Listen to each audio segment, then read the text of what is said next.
Dan ban kondisi di Simpang Put Nesu Aceh.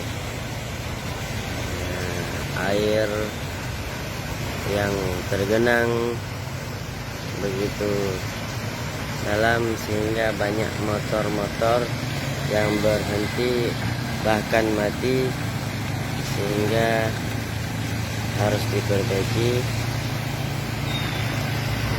Ada juga yang bisa melewati.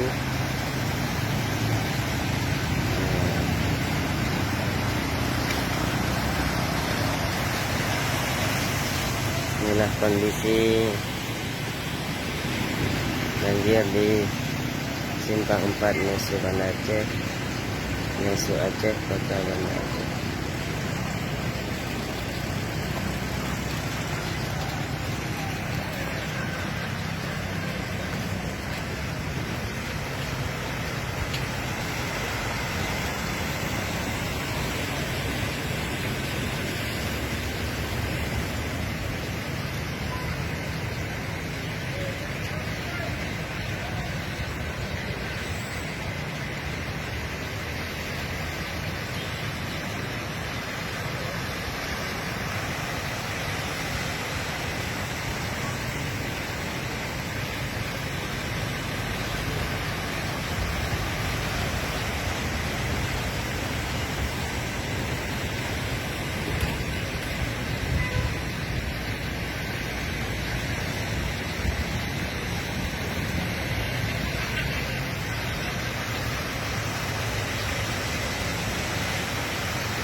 Ini banjir sampai ke Long Raya dan Tanah Magang.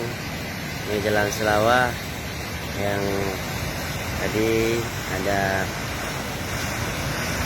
mobil dari tentara yang masuk ke dalam paret, karena paret di situ tidak ada jembatannya, sehingga ada salah satu anggota tentara yang salah prediksi ketika ingin naik ke salah satu toko. Ternyata tidak ada jembatan di samping jalan tersebut untuk masuk ke dalam sebuah toko. Inilah pemirsa kondisi saat ini di Simpang 4 Nesu Aceh. Semoga airnya cepat turun dan hujan pun reda, sehingga musibah ini tidak bertambah parah, dan musibah ini akan usai di bulan suci Ramadan ini.